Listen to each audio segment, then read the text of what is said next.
रविवार मार्च 9 तारिख रे दुबई रे न्यूजीलैंड विपक्ष रे चैंपियंस ट्रॉफी फाइनल पूर्वर अभ्यास समय भारतर श्रेष्ठ बैट्समैन विराट कोहली आघात पाई नेट से जड़े पेसर को सामना करुवा समय कोहली आंठू पाखरे आघात लगी जहाँ तांकु ट्रेनिंग बंद करने को बाध्य करथिला।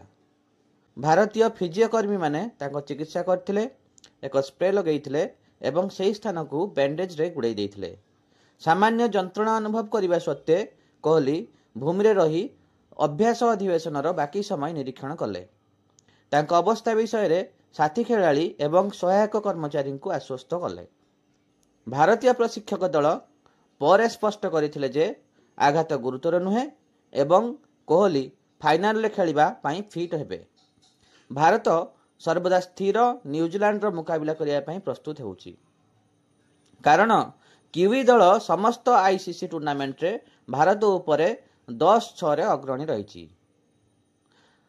जदि आहुरी संयोजित करा जाए तेबे आईसीसी नॉकआउट रे किवी माने भारत उपरे 3-1 अग्रणी अछंती। यह परवर्ती दल पई एक विचलितकारी तथ्य अटे।